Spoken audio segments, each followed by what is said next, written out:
দেখো তোমাদের জন্য নিয়ে চলে এসেছি পাট্টু কাতান বেনারসি পাট্টুতে আমাদের খুব ফেভারিট একটা শাড়ি পাট্টু। আবারও তোমরা সবাই বলছিলে মিঠুদি পাট্টু আছে, অবশ্যই আছে পাট্টু। একদম বলবো চট জলদি এসএসডি হোয়াটসঅ্যাপ করে নে না। পাট্টুর কালারগুলো দেখো, অল বডি যাচ্ছে ছোটো ছোটো বুটা, আর এইরকম একটা চওড়ে যাচ্ছে বর্ডারটা। কালারে আছে কিন্তু ট্রিপল টোন। পাট্টু অবশ্যই টোনিংওয়ালা শাড়ি, একদম ভালো। তিনটে করে টোনিং থাকে পাট্টুর মধ্যে, একটা কালার কিন্তু তিনটে করে কালারিং হতে থাকে। ভীষণ soft, body hugging and light weight, খুব ভালো একটা শাড়ি। কালারগুলো তো অপূর্ব সুন্দর। যা যেটা ভালো লাগবে অবশ্যই বলবো এসএস নি হোয়াটসঅ্যাপ করে দাও, একদম হোয়াটসঅ্যাপে দেওয়া নাম্বারে।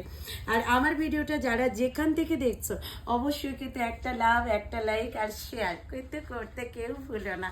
সবাইকে বলবো একটা লাভ, একটা লাইক, একটা শেয়ার অবশ্যই করে। অল ওভার ইন্ডিয়াতে থাকছে কিন্তু শিপিং ফ্রি অ্যান্ড সিওডি থাকছে অ্যাভেলেবেল। প্রত্যেকটা কালার সুন্দর। টিকমার্ক দাও আর বুক করে নাও। আর যদি চাও খুলে দেখতে তাহলে লাইভে জয়েন করে যাও 3:30 অ্যান্ড রাত্রি 10:30 লাইভে। আর আমার ইউটিউব চ্যানেলটা সবাইকে বলবে একদম সাবস্ক্রাইব করতে কেউ ভুলো না। আর আমার পেজের নাম MSP বাই মিঠু, সেটাতে অবশ্যই কিন্তু ফলো করে রাখো নেক্সট ভিডিও পাওয়ার জন্য। চলো টাটা বাই বাই, দেখা হচ্ছে নেক্সট ভিডিওতে তোমাদের সাথে।